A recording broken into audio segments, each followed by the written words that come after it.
Welcome to DMV 360. Today, we head into DC where artists have a home in a place that's making a lot of noise. And Janine, I get to speak to two young men who speak candidly about how the pandemic has impacted their lives. And I'm sure you've heard the saying that most of us live to eat and not eat to live. Well, we caught up with a fitness trainer who says small, consistent changes every day will literally change our lives. And talking about eating, you get to visit two food spots that are making a name for themselves. And now all you have to do is sit back and relax. DMV 360 is up next.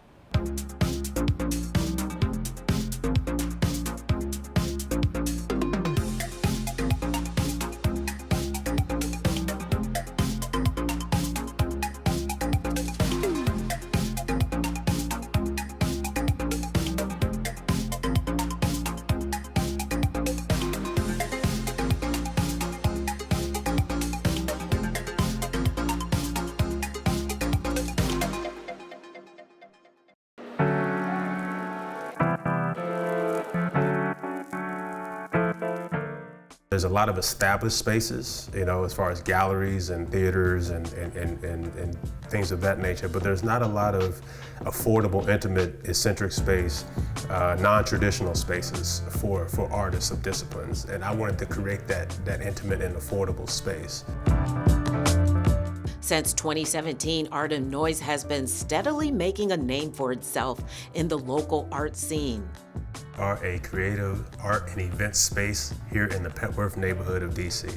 We provide a platform and a place for artists of all disciplines to perform, promote, create.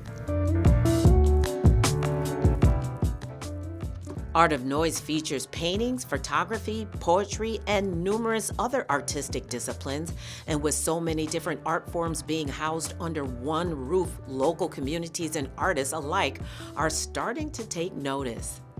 DC has an amazing talent that just doesn't get to shine. And the response that we've gotten is immensely positive from a lot of the emerging artists here in the area. So what it means to the artists is I've had artists call me in tears, just saying thank you, thank you for what you're doing, thank you for building this platform for us, thank you for providing space for and holding space for us. That midpoint stage where it's like the oil and vinegar as everybody's kind of mixing together, and it's a oddly interesting dynamic. As a crucial member of the DC art and culture, Art of Noise is proud to serve as a bridge between people from all parts of the community through art, music, events, and concerts. Music and art kind of brings everybody together. So it's been really positively received from both sides. And people, start conversations while they look at art, and they create and they dance together outside. And if we can dance together and if we can sing together, then we can certainly live together. This ability to bring people together over art certainly didn't stop during the pandemic, where it was no longer possible for people to rent the space or physically come to the space or do workshops, so Art of Noise relied on their walls as gallery space. It's really been a blessing in disguise because we provided a lot of emerging artists here in the DMV a place and a platform who have gained national attention, but they want a place here in the DMV to be able to promote and showcase. Moving forward, Art of Noise plans to have several individual studios throughout the DMV and expanding into the rest of the country. Within the realm of DC art, Art of Noise has begun to receive recognition as an art gallery. At the Mayor's Art Awards, the gallery was nominated for Excellence in Creative Industries. That level of greatness is a lifetime. These are memories that I'm going to cherish forever. So, it was a definitely wonderful experience. I'm glad Art of Noise is growing, but we're just getting started, and we have so much work to do. It's been close to 2 years since our lives were changed due to the coronavirus pandemic. Like everything, schools across the country came to an abrupt halt, eventually moving kids from the classroom to their living rooms. So how has the last year and a half of virtual learning impacted our kids? The virtual learning helped me because it helped me learn how to build my work ethic, and it also helped me learn myself. I feel like when I'm back in school with my peers, we can collaborate more. It's more like a networking aspect to it. I was in my room. I didn't have to worry about how people would judge me or how people would look at me differently or something if I say something wrong. Most of my classmates now prefer virtual learning. When they were at home, all they had to worry about was themselves. They didn't have to worry about the other people in the classroom or their learning environment, because their learning environment was their home. You don't have to worry about none of that. You don't have to keep trying to stretch yourself out saying, oh, I gotta look this way because somebody else might look better than me. Or you didn't have to worry about your hair looking a type of way, or you didn't have to worry about saying the wrong answers, or just, it's a lot. You just didn't have to worry about people judging you pretty much. It's day 60 and the hallways are busy again. Classrooms throughout Prince George's County, Maryland's second largest school district, are back open with in-person learning.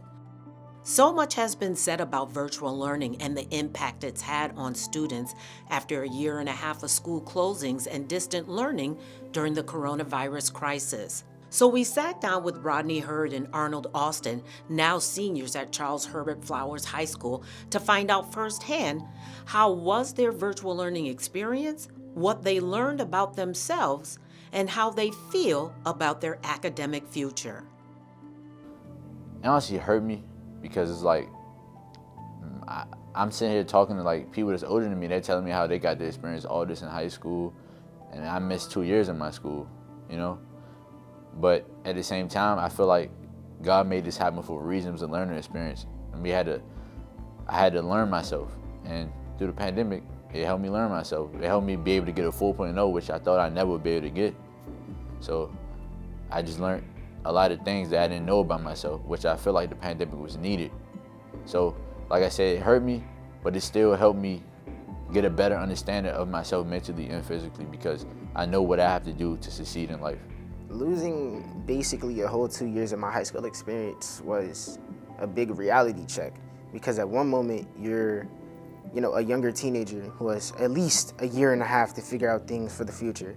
But now it's like you're locked up. You can't really go nowhere for a couple months. You're trapped in the house. All you can really do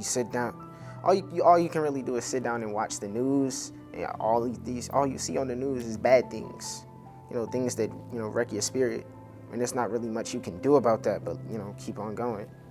And the more time you spent inside, the more time you would realize that, you're getting older. And as you got older, you had more responsibilities to deal with. What the past year and a half of virtual learning also revealed is that peer-to-peer socialization and interaction is a vital component to their mental health. It affected me socially, but only to an extent, because I was always a social person. So nothing really changed in that aspect, but mentally, it kind of closed me out because I wasn't really in contact with a whole lot of people. So, I had time, like way too much time to think about things. I am social, but I used to be extremely social, like all around social. And when the pandemic came, it just made me more closed in. Like anxiety got a little higher than it used to be. So I'm like, back in school and me being involved in a lot of programs, it really helped me. Many events and milestones were missed due to the pandemic, forcing many teens to grow up faster. I feel like I am mentally ready for college. Academically, no. Mentally, I feel like I have that mindset where I need to, just like accept reality and just, do what I need to do, get stuff done, and, finish what I need to, do. It's 14 years of school. I'm ready for more, but still, a lot life has to offer. I want to experience that, but you can't experience that staying in one place. You got to keep moving forward. Are you scared? Yes, extremely. But there's nothing you can do about that. Fear is just fear. It passes. I feel like I'm mentally ready for college because I think that I matured a whole lot through this pandemic. And after going through all this stuff that we had to go through, with me having COVID, for me seeing people around me dying, it really helped me mature. Despite some of the challenges from distant learning, I am happy to report that Rodney and Arnold are doing well. Both have taken on senior internships, are busy filling out college applications, and are excited about their futures ahead. Don't go away, we'll be right back. There is a road laid out for me. Boxes everywhere. And this is gonna be Addie's room. I am blind, You really don't like it. I hope so. Yeah. I know this road is there for me. There is a love waiting. First night here, but Amy seems cool. The ways down by the river. I am blind, but I need not see. I got this. I know this love is there for me. Okay. If I'm really free, take me down to the river and wash me.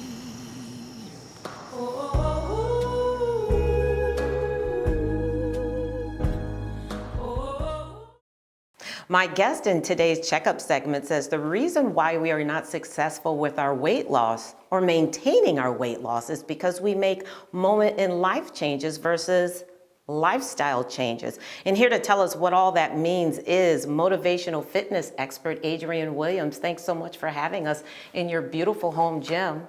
Thank you for coming out. So tell us, what do you mean by moment in life changes? So what you have to understand is most people train for a moment in life. So, and truthfully, it's mostly women because they have a wedding dress they need to get into. They have a vacation that they're going on, a class reunion. They want to, what's the new term they use? Snatch. They want to look snatched for these occasions. So that's a moment in life change. So they're motivated for that specific period of time. So if it's 3 months, 6 months, they're motivated to do whatever I tell them to do for that time. My goal is to get them to be motivated past that point. So for a lifestyle change, you have to do it consistently for the rest of your life, not just for that moment in life. And that's where most people fail with their health plan. And so how would you, or how do you tell your clients and get your clients to kind of change their mindset with lifestyle changes versus those moment in life changes?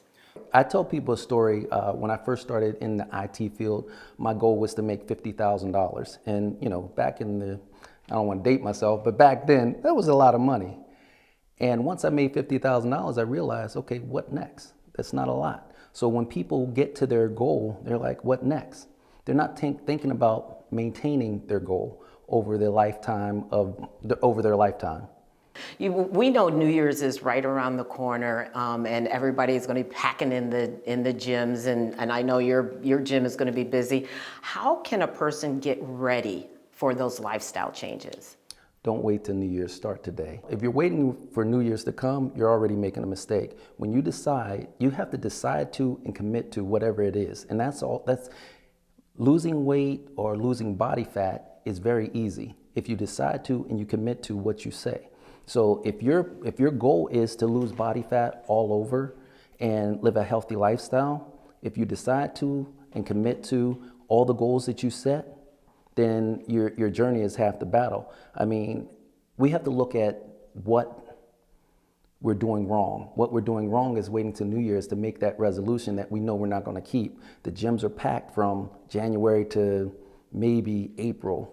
And I'm being nice and generous, but you know, then by May there's nobody in the gym. You could get any piece of equipment you want because most people don't really plan for a New Year's resolution. So setting a plan, setting up realistic goals will put you on that journey. And don't do all at once. Try to do achievable goals every day. You know, if you say that I'm going to walk 20 minutes a day, that's all you have to do. Commit to that and stick to that. Let's talk about that journey. Let's talk about those goals. What does that look like?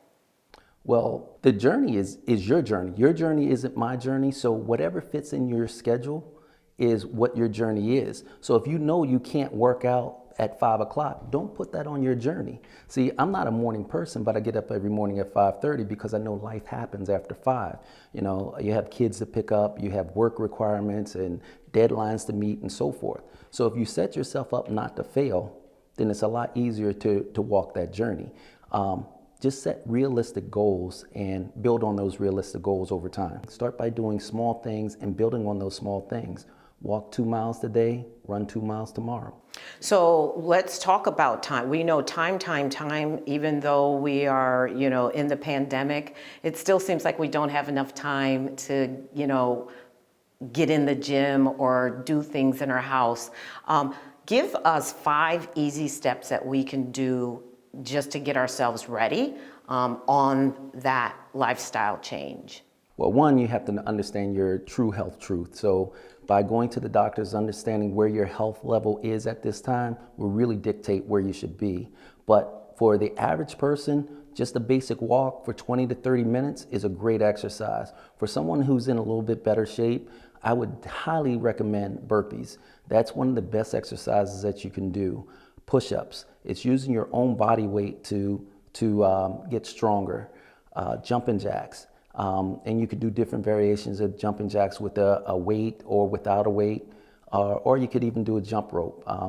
But like I said, it should cost you nothing. Well, thank you so much, Adrian, for being with me today in your beautiful home gym. Well, there you have it, you guys. We have to start making lifestyle changes instead of moment in life changes. Adrian just gave us some 5 simple exercises that we can get started in our home. So let's get started. Bagels, cookies, cakes, and so much more can be enjoyed here at the Red Bandana Bakery in Bethesda. But what makes these treats special is a little bit more than that extra dash of cinnamon. You wouldn't be able to tell from the taste, but everything made here is 100% gluten-free. Let's check it out.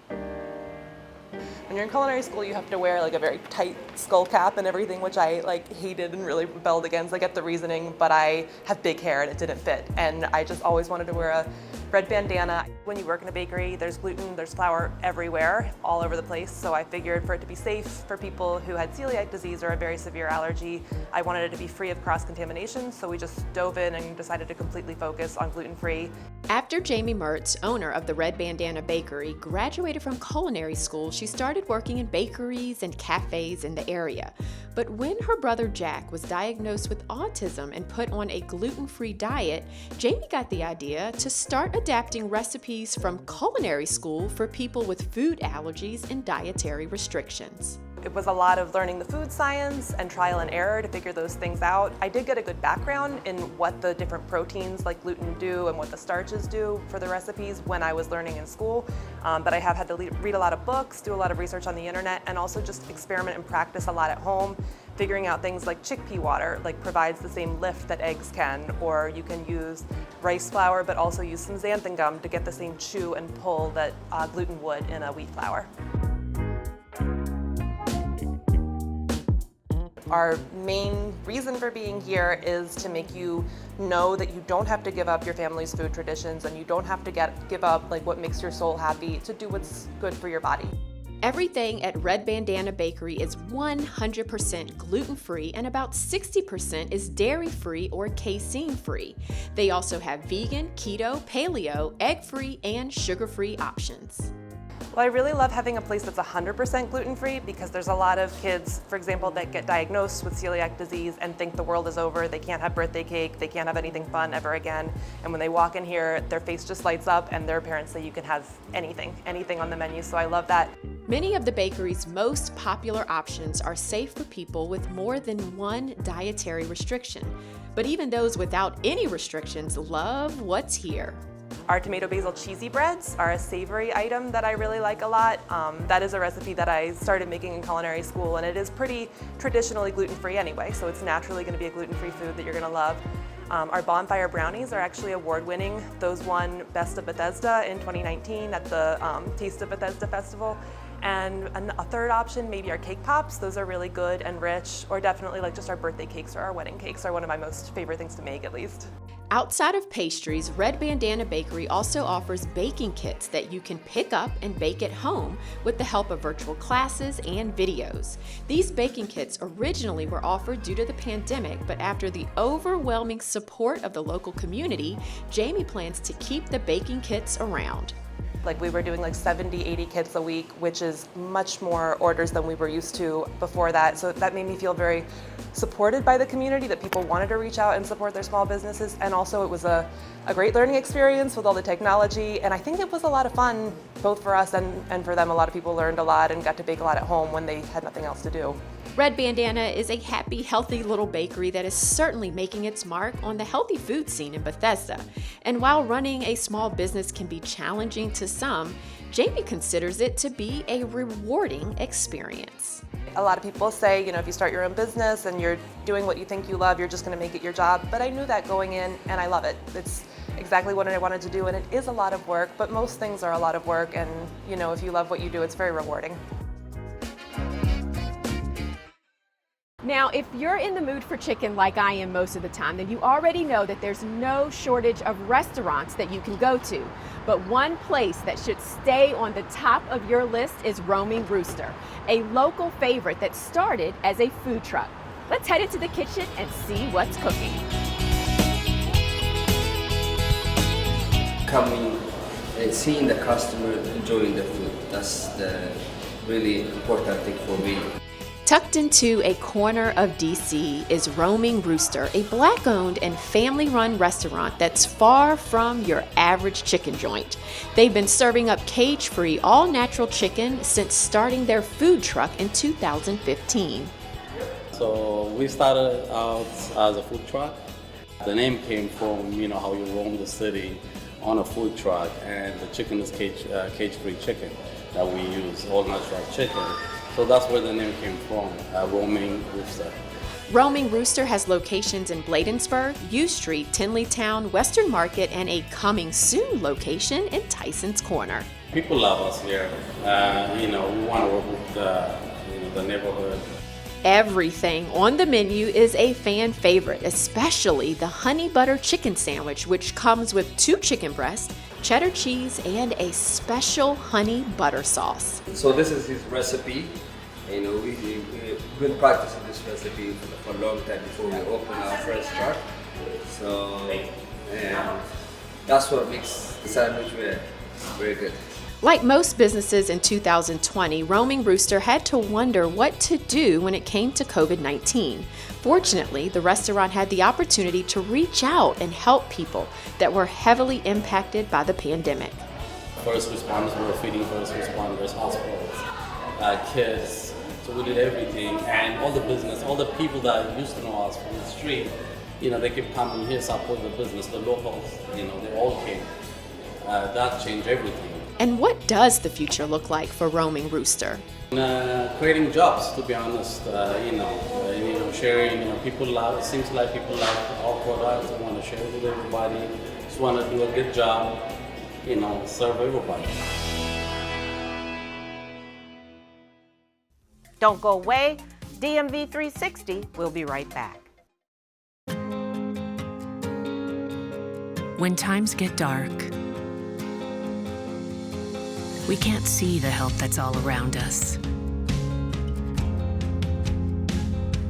When you don't know where to turn, let 211 be your guiding light.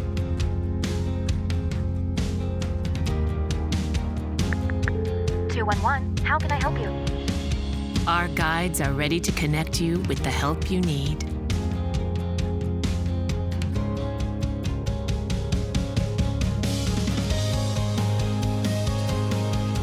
For help with food, healthcare, mental health, and other resources. Call 211 or visit 211.org.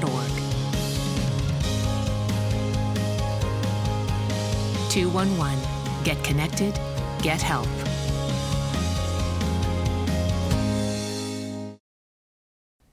We've been homeless before, we've been hungry before, we've had no electricity before, but somehow, some way we got through it. Rashida Jamison Harriet is no stranger to adversity. Her own past struggles planted a passion in her to help others in need. And now, as the president of United Communities Against Poverty, also known as UCAP in the community, Ms. Harriet commits herself every day to the fight against poverty. If you don't know about us, it's maybe because you haven't, fortunately, needed us in any way. But for those who know about us, either have referred someone to us, have been a byproduct of a success story that has come from our organization that have then come back to then lift somebody else up. And I think that's how we've been able to survive for the past 58 years. Taking the helm over 17 years ago, Ms. Harriet has shown up with one mission in mind: to have a direct effect on improving the lives of the often overlooked and unheard. What better opportunity for someone to have the pleasure of coming to work every day than to be able to create a solution to a challenge that multiple individuals are going through. And that comes from me, myself, going through adversity growing up and overcoming them to be able to ensure that not only my life was stabilized, but to be a testimony for someone else and to let them know that you can only get through it, you can live through it, and you can be that hand up for someone else in need. And when I sit and I listen to some of the stories that folks may come and talk to me, for instance, if someone in the shelter is just going through something, and sometimes when you're at that lowest point and someone's trying to lift you out of it, the quickest thing to say was, you don't know what I've gone through. But when I really sit and I explain that I was your child, or I was in your situation, and I have come through it, and so that's why I'm here, because I'm here so that I'm able to give you a hand.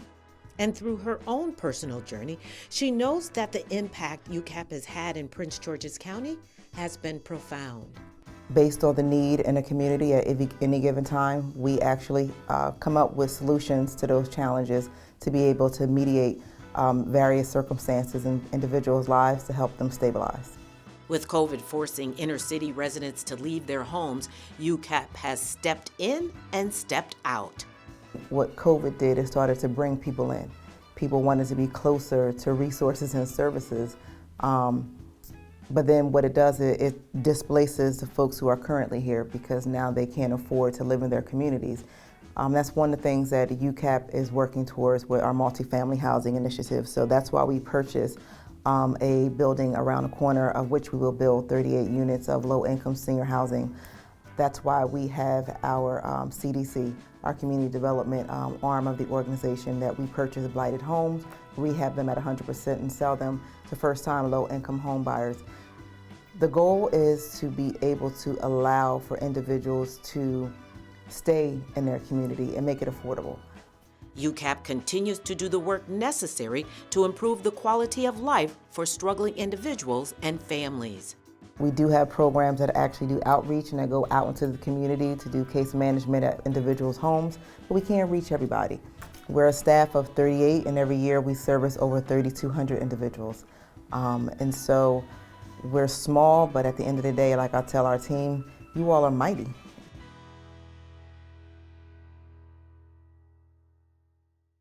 We hope you enjoyed this episode. We'll see you next time around the DMV.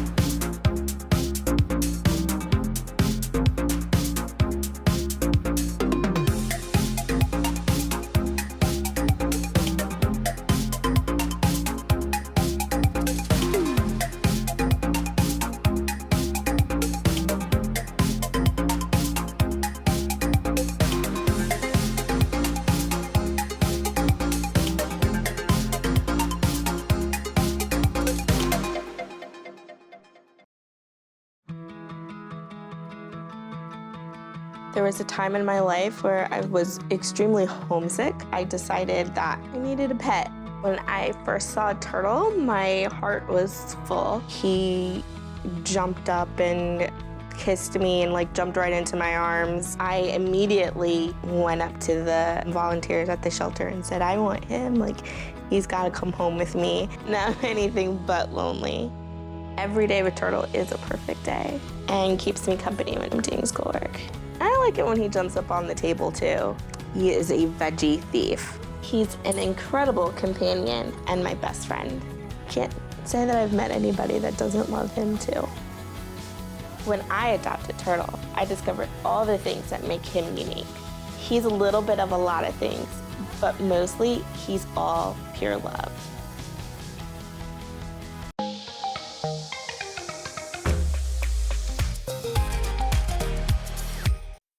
This is where James first picked up a brush. Now, it's where he'll learn the difference between mitosis and meiosis. This school year, many YMCAs are transforming some of their spaces for virtual learning. The Y, forever learning, for a better us.